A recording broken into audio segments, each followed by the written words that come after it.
Oi pessoas, eu sou a professora Annelise e no vídeo de hoje eu vou falar com vocês sobre a primeira fase da prova da Unesp 2020. Bora pra aula?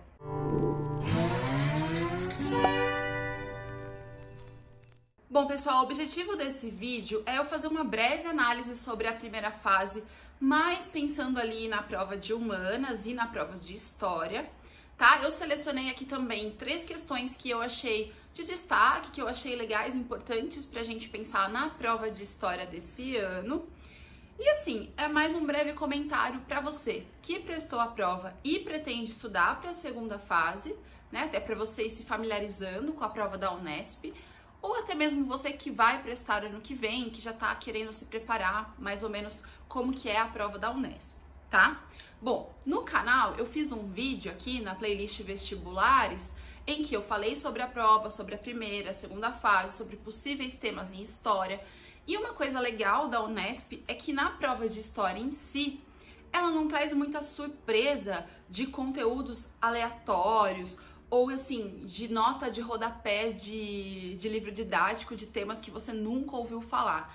Geralmente, os temas em história, eles são bem definidos, são bem diretos e conceituais. E foi o que aconteceu nessa prova, tá? Pelo menos na minha observação, a parte de história especificamente, eu acredito que ela estava tranquila nesse sentido de nada de muito novo, nada de grandes diferenças ou surpresas, certo? Então, os conceitos básicos que a gente aprende na sala de aula, eles estavam ali. Claro que vai ter a questão da interpretação, da interdisciplinaridade, que eu vou comentar mais depois, mas assim, do nervosismo que você tá ali na hora, da sua formação. Gente, são variáveis, assim. Então, eu não gosto de chegar aqui e falar assim, a prova tava fácil, ponto, né? Porque depende muito, é muito subjetivo para cada um. Mas pensando, né, em comparação da Unesp com o Unicamp ou com a prova da FUVEST, que ainda vai ser agora nesse domingo, e lógico do histórico que a gente tem das outras provas, eu penso que a Unesp ela traz essa facilidade porque ela não te obriga a estudar a nota de rodapé ou não te obriga a estudar um fato ou decorar, ser muito decoreba, tá? Então, mais ou menos essa visão que eu tive ao ler a prova de forma geral e ao ler a prova de história especificamente. Porém, né, contudo, todavia, esse ano eu acredito que a primeira fase estava bem diferente das outras primeiras fases anteriores, no sentido de que essa prova estava totalmente interdisciplinar. Essa foi uma característica muito forte da primeira fase e que eu acredito que seja uma tendência para as outras provas. A USP e a Unicamp já vinham fazendo isso ao longo do tempo, inclusive esse ano a segunda fase da Unicamp vai ser bem interdisciplinar.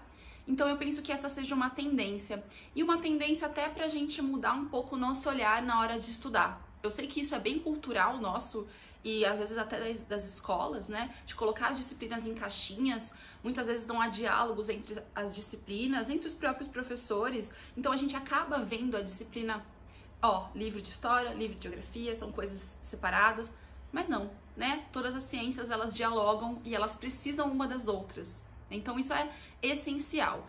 Então fica uma dica aí para você que provavelmente vai prestar a segunda fase ou vai prestar ano que vem ainda, mas estude as disciplinas com esse olhar interdisciplinar.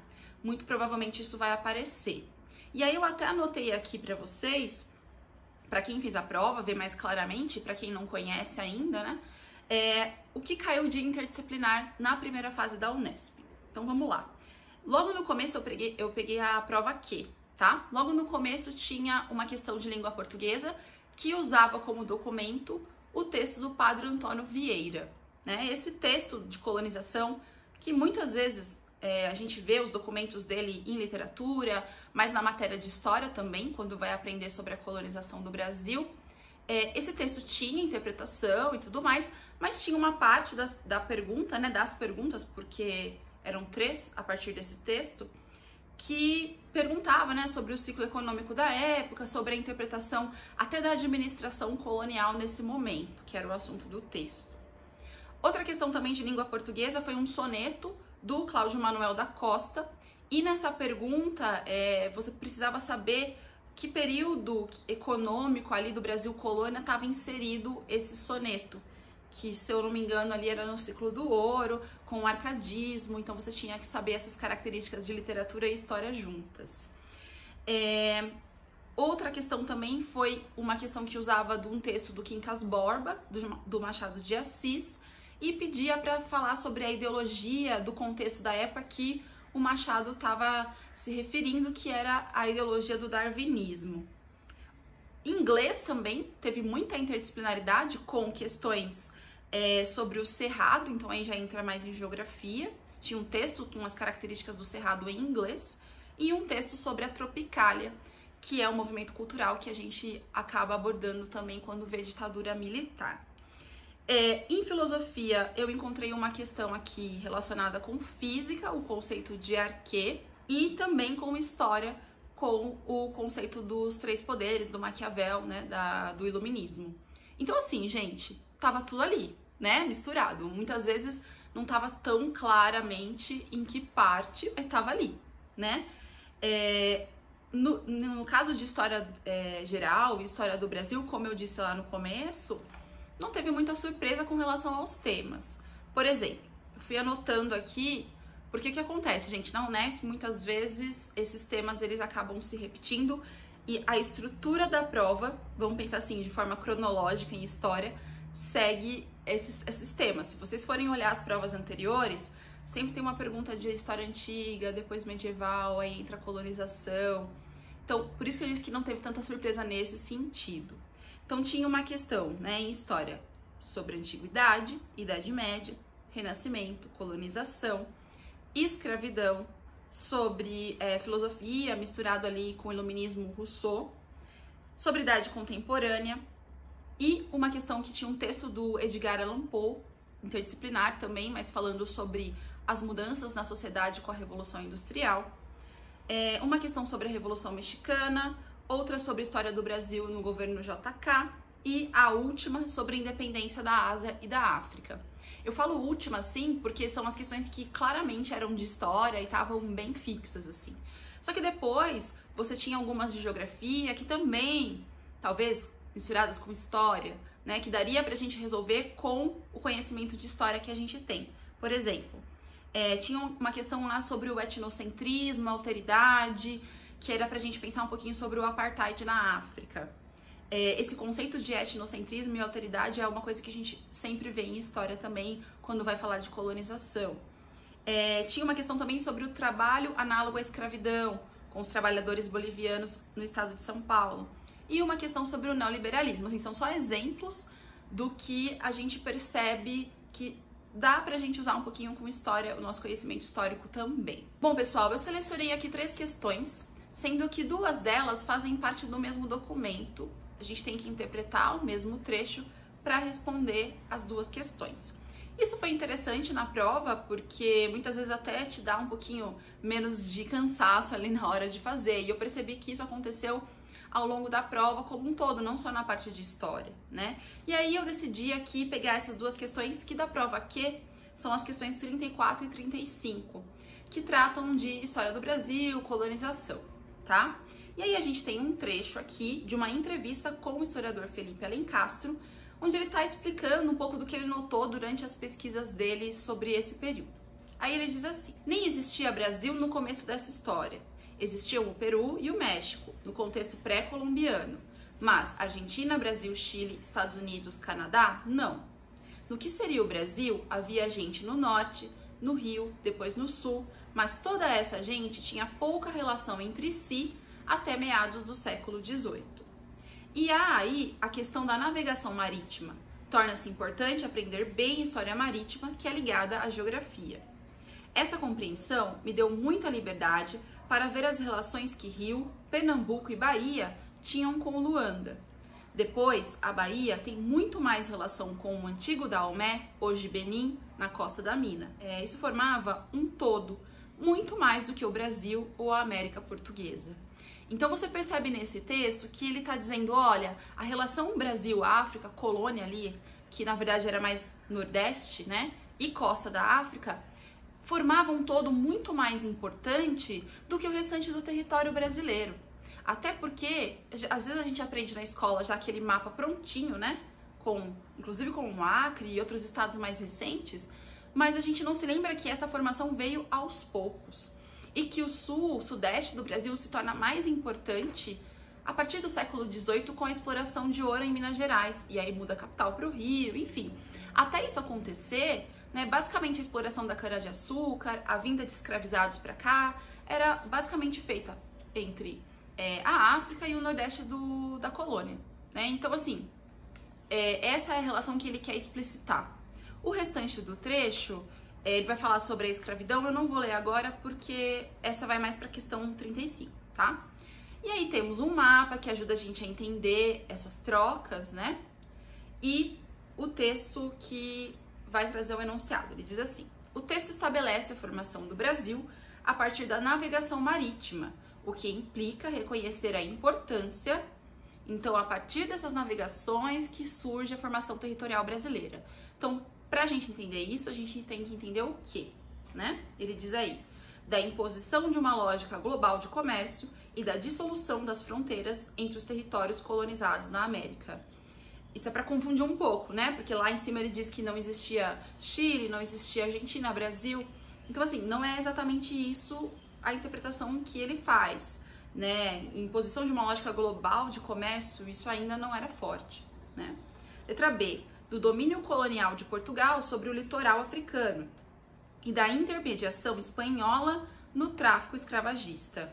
Aí que pega, né? Dominação espanhola no tráfico, os portugueses dominavam esse tráfico negreiro. Letra C, do controle das rotas marítimas por navegadores italianos e da conformação do conceito geográfico de Ocidente. Os navegadores italianos, eles estão dominando o mar Mediterrâneo, e aí por isso que se vai buscar outro caminho para as Índias. Não é exatamente isso que ele traz no texto também. A letra D, que diz da constituição do espaço geográfico do Atlântico Sul e da relação estabelecida entre os continentes americano e africano. Essa é a alternativa mais adequada, né? Letra E, do surgimento do tráfico de africanos escravizados e das relações comerciais do Brasil com a América Espanhola. Né? Também não se fala de relação do Brasil e América Espanhola aqui. Então, a nossa formação territorial, ela tá toda voltada nesse sentido, né? Esse abastecimento de escravizados que vinham da costa da África, que eram trazidos aqui para o Nordeste para trabalharem nas plantações de cana-de-açúcar. Então, esse litoral ali, todo controlado por portugueses, que traziam esses africanos, era muito importante. Por isso, a alternativa D é a mais adequada. Aí a questão continua, usando o final do texto, que ele fala da escravidão, né? E diz assim, esse final do textinho aí, ele coloca assim: nunca os missionários entraram na briga para saber se o africano havia sido ilegalmente escravizado ou não. Mas a escravidão indígena foi embargada pelos missionários desde o começo. E isso também é um pouco interessante dos negreiros, ou seja, que a escravidão africana predomine.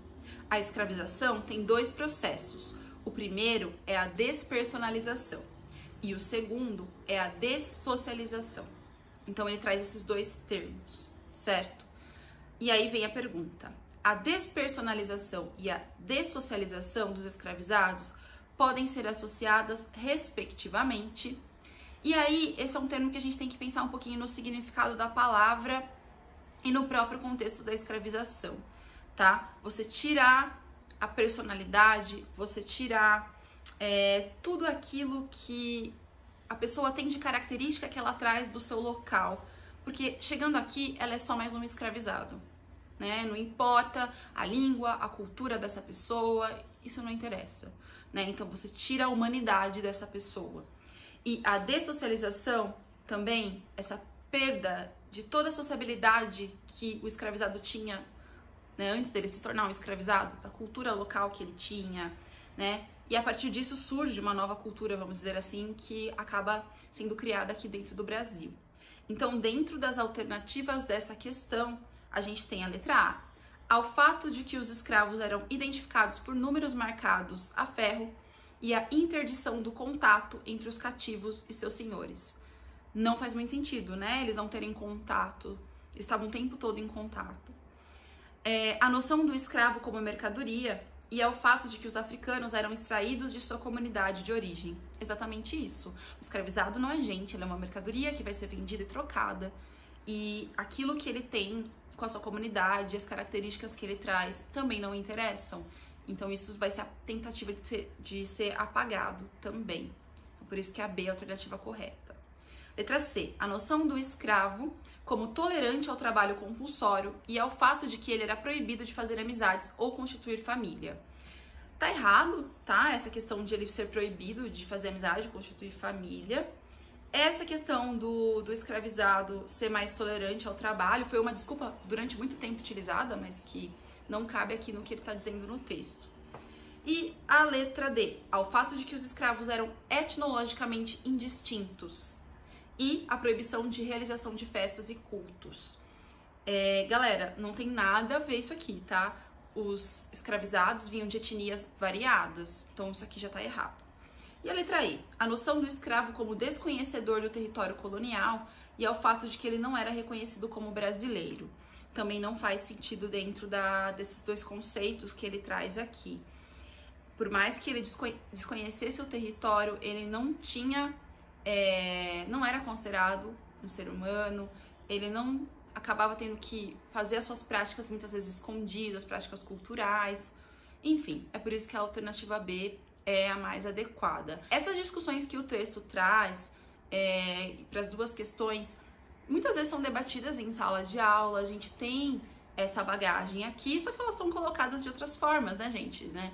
Com outras palavras, com outros conceitos, que pode tornar mais difícil a questão. Bom, a última questão que eu trouxe sai um pouquinho de história do Brasil e entra em história da América Latina. Fala sobre a Revolução Mexicana, que acontece em 1910, e tem todo um contexto importante da luta dos mexicanos, principalmente da população camponesa, mais pobre, contra a ditadura que se fazia naquele momento no país, contra o imperialismo norte-americano. E aí ela vem com uma imagem, vocês podem ver aí, uma imagem de uma mulher montando um cavalo, né? Dá pra perceber que é uma mulher, tá de vestido, tá com a roupa típica dos povos originários mexicanos, e ela tá, né, representada como uma caveira.